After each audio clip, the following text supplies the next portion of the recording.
जब हमने अपनी बुद्धिमत्ता की यात्रा में निर्गमन की पुस्तक के माध्यम से यात्रा की थी, जिसका नाम ग्रीक शब्द एग्जिट से लिया गया है, तब हमने देखा था कि कैसे इजरायली चमत्कारिक रूप से मिस्र से बाहर निकले थे। उन्होंने कई 100 सालों तक कठोर श्रम करते हुए गुलामी में बिताए थे, लेकिन अब वे आजाद थे।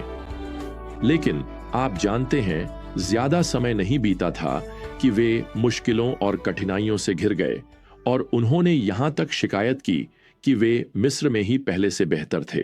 देखिए, सच्चाई यह है कि स्वतंत्रता का मतलब जरूरी नहीं कि कठिनाइयों से मुक्ति हो, और स्वतंत्रता का मतलब जीवन की जिम्मेदारियों से मुक्ति तो बिल्कुल भी नहीं है। अब गलातिया में रहने वाले मसीही, चाहे यहूदी हों या गैर यहूदी, यीशु मसीह के माध्यम से परमेश्वर की कृपा से आत्मिक बंधन से मुक्त किए गए थे। तो आज हम गलातियों 5 में यात्रा शुरू करते हैं और पौलुस 2 बहुत ही व्यावहारिक जिम्मेदारियों को उजागर करने जा रहे हैं जो आत्मिक स्वतंत्रता के साथ आती हैं। और पहली जिम्मेदारी है कि आप अपनी आत्मिक स्वतंत्रता में दृढ़ता से खड़े रहें। वह यहां पहले पद में लिखते हैं, मसीह ने हमें स्वतंत्रता के लिए स्वतंत्र किया है, इसलिए दृढ़ रहो और फिर से दासता के जुए में न जुटो। दूसरे शब्दों में, मसीह ने उन्हें मनुष्यों द्वारा बनाए गए नियमों और मनुष्यों के कार्यों की गुलामी से मुक्त किया है, जिन्हें उद्धार प्राप्त करने का साधन समझा जाता था। नए नियम के एक पैराफ्रेज में इसे इस तरह कहा गया है, अपना रुख स्पष्ट करो, फिर कभी किसी को तुम्हारे ऊपर दासता का जुआ न डालने दो। यही तो झूठे शिक्षक यहां कर रहे थे। याद रखो, झूठे शिक्षक यह कह रहे थे कि मसीह में विश्वास ही पर्याप्त नहीं है, तुम्हें मूसा की संहिता, उन सभी पर्वों, खतना आदि का पालन भी करना होगा। पौलुस यहां अपने पाठकों से कह रहे हैं, उस झूठी शिक्षा के विरुद्ध डटकर खड़े रहो। प्रेरित उन्हें यहां चौथे पद में चेतावनी देते हैं, तुम मसीह से अलग कर दिए गए हो, तुम जो व्यवस्था के द्वारा धर्मी ठहरना चाहते हो, तुम अनुग्रह से गिर गए हो। अब पौलुस यह नहीं कह रहे कि तुम अपनी उद्धार खो सकते हो। वह कह रहे हैं कि उद्धार पाने के लिए व्यवस्था का पालन करना यीशु के बलिदान के द्वारा मिली उस सर्वथा पर्याप्त बुलाहट से तुम्हें अलग कर देता है। उद्धार पाने के लिए नियमों और विधियों का पालन करना वास्तव में अनुग्रह से गिर जाना है, यानी मसीह में केवल विश्वास करने वालों के लिए उद्धार के अनुग्रह पूर्ण उपहार से वंचित रह जाना। अब इसी के साथ पौलुस हमें खेलों की दुनिया से एक उदाहरण देते हैं। वह मसीही जीवन की तुलना एक दौड़ से करते हैं। वह यहां 7वें पद में कहते हैं, तुम अच्छी तरह दौड़ रहे थे, किसने तुम्हें सत्य का पालन करने से रोका? पौलुस ने जो शब्द रोका के लिए इस्तेमाल किया है, उसका शाब्दिक अर्थ है उनके रास्ते में कटकर आना। दूसरे शब्दों में, वे बहुत अच्छी तरह दौड़ रहे थे, लेकिन फिर कोई उनके सामने आ गया और उनका ध्यान भटका दिया। तो गलातिया के लोग अभी भी दौड़ में हैं, लेकिन वे रास्ते से भटक रहे हैं। कैसे? खैर, मसीह में विश्वास के साथ यहूदी नियमों को मिलाने की कोशिश करने वाले झूठे शिक्षकों की बात सुनकर, और मैं आपको बता दूं, इस तरह की शिक्षा आज भी चर्च की दीवारों के आर पार धीरे धीरे फैलती जा रही है, और अगर इसे नहीं रोका गया तो यह चर्च में बाढ़ की तरह फैल जाएगा और सारी रोशनी बुझा देगा। पौलुस इस तरह के धीरे धीरे फैलने वाले, भ्रष्ट करने वाले प्रभाव को यहां 9वीं आयत में खमीर के रूप में चित्रित करते हैं। वे लिखते हैं, थोड़ा सा खमीर पूरे आटे को खमीर कर देता है। दूसरे शब्दों में, केवल थोड़ा सा खमीर, थोड़ी सी झूठी शिक्षा ही सुसमाचार के संदेश को पूरी तरह भ्रष्ट करने के लिए काफी है।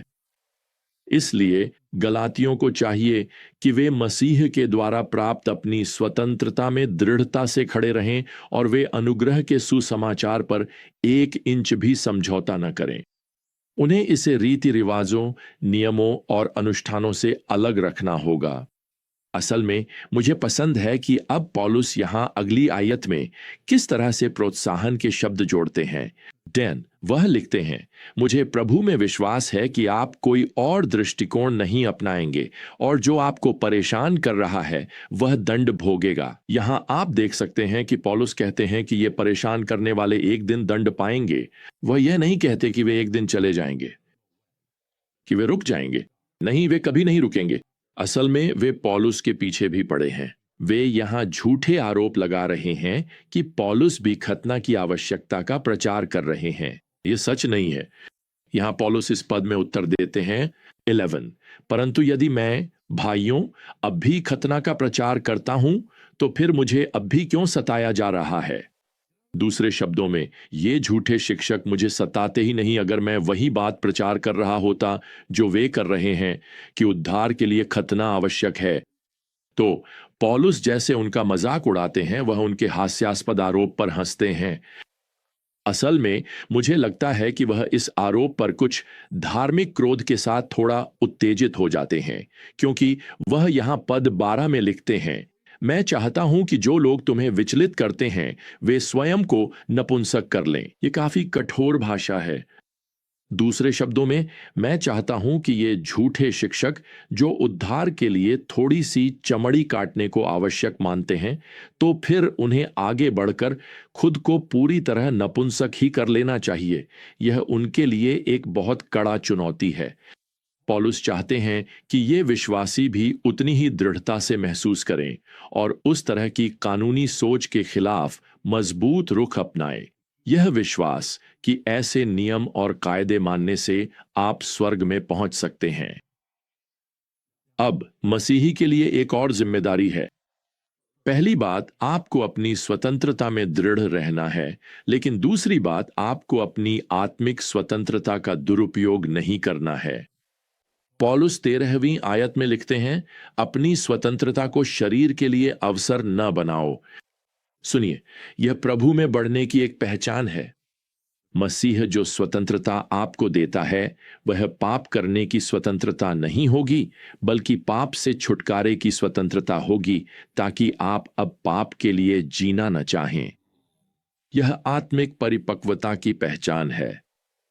अब मुझे याद है जब मैं किशोर था, अन्य पुरुषों के एक दल के साथ काम करता था और ये लोग सप्ताहांत का बेसब्री से इंतजार करते थे। साफ कहूं तो वे पाप करने के लिए बेताब रहते थे। वे सब सोमवार को वापस आते थे और अपनी पाप पूर्ण शरारतों की कहानियां सुनाते थे और बताते थे कि सब कुछ कितना शानदार था। असलियत यह है कि वे लोग बिल्कुल भी स्वतंत्र नहीं थे। वे अपने पाप के गुलाम थे और वे अगले सप्ताहांत का इंतजार नहीं कर सकते थे ताकि फिर से वही सब कर सकें। मसीह में सच्ची स्वतंत्रता यह नहीं है कि आप कितना पाप कर सकते हैं, यह है कि आप कितना सेवा कर सकते हैं। वास्तव में पौलुस यहां पद के अंत में लिखते हैं 13, अपनी स्वतंत्रता का उपयोग शरीर के लिए अवसर के रूप में न करो, बल्कि प्रेम के द्वारा एक दूसरे की सेवा करो। दूसरे शब्दों में, स्वतंत्रता अपने आप को सेवा देने या संतुष्ट करने के अवसर नहीं खोजती। यह दूसरों की आवश्यकताओं को पूरा करने, किसी और की सेवा करने के अवसर खोजती है। अब पौलुस यहां पद में एक बहुत महत्वपूर्ण संबंध स्थापित करते हैं 14, क्योंकि सारी व्यवस्था एक ही वचन में पूरी हो जाती है, तू अपने पड़ोसी से अपने समान प्रेम रख। उनका मतलब यह है, मसीह में स्वतंत्रता दूसरों के लिए प्रेम से भरा हृदय उत्पन्न करती है, जो फिर वही पूरा करती है जो व्यवस्था वास्तव में चाहती थी। और यहां व्यवस्था का सारांश है, अपने पड़ोसी से अपने समान प्रेम रखो। देखिए, सच्ची स्वतंत्रता हमें परमेश्वर के प्रति प्रेम देती है। यह हमें अपने लिए और अपनी पापपूर्ण इच्छाओं के लिए जीने की चाह को ठुकराने और दूसरों की सेवा करने के लिए प्रेरित करती है। तो यदि आप परमेश्वर से प्रेम करते हैं और यदि आप दूसरों से भी वैसे ही प्रेम करते हैं, तो पौलुस यहां पद 15 में कहते हैं कि आप एक दूसरे को काटेंगे और नष्ट नहीं करेंगे। इसके बजाय पद 16 में लिखा है, पर मैं कहता हूं आत्मा के अनुसार चलो और तुम शरीर की इच्छाओं को पूरा नहीं करोगे। अब आत्मा के अनुसार चलने का वास्तव में क्या अर्थ है? मेरे लिए यह थोड़ा रहस्यमय सा लगता है, कुछ हद तक व्यक्तिपरक भी। तो चलिए इसे यूहन्ना के सुसमाचार अध्याय 14 से 16 तक ले चलते हैं। वहां ऊपर के कमरे में यीशु ने बार बार पवित्र आत्मा को सत्य की आत्मा के रूप में वर्णित किया। तो आत्मा हमें सत्य की ओर ले जाता है, जैसा कि यीशु ने यूहन्ना 17:17 में अपनी प्रार्थना में कहा कि परमेश्वर का वचन बाइबल ही सत्य है। तो जब पौलुस कहता है कि आत्मा के अनुसार चलो, तो उसका अर्थ यही है। उसका अर्थ है पवित्र आत्मा के अधीन होकर चलना, जो आपको बाइबल के सत्य को अपने जीवन में लागू करने की सामर्थ्य देगा। ठीक है, मैं इसे फिर से कहना चाहता हूं। आत्मा के अनुसार चलना पवित्र आत्मा के अधीन होकर चलना है, जो आपको बाइबल के सत्य को जीवन में लागू करने की सामर्थ्य देगा। यह वास्तव में एक अद्भुत वादा है कि हमें जो कुछ भी चाहिए मसीह के लिए जीने, मसीह की सेवा करने, दूसरों की सेवा और प्रेम करने के बारे में जो कुछ भी जानना है, वह सब हमें उस वचन में दिया गया है जिसे यीशु ने सत्य कहा। हमारी समस्या प्रियजनों जानकारी की कमी नहीं है, बल्कि परमेश्वर के वचन को अपने जीवन में लागू करने की अनिच्छा है। तो आज हमें क्या करना चाहिए? आइए आज पवित्र आत्मा से प्रार्थना करें कि वह हमें जो हम पहले से जानते हैं उसे लागू करने की सामर्थ्य दे। आइए इसी से शुरुआत करें और फिर उससे यह भी प्रार्थना करें कि वह हमें और भी अधिक सिखाए जो हमें जानना चाहिए, सिर्फ जानकारी बढ़ाने के लिए नहीं जब हम उसके वचन का अध्ययन करें, बल्कि अधिक अनुप्रयोग के लिए, ताकि वह हमें परमेश्वर के सत्य को जीवन में लागू करने की सामर्थ्य दे सके।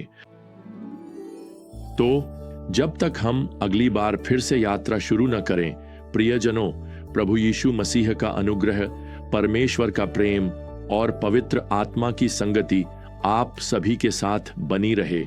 आमीन।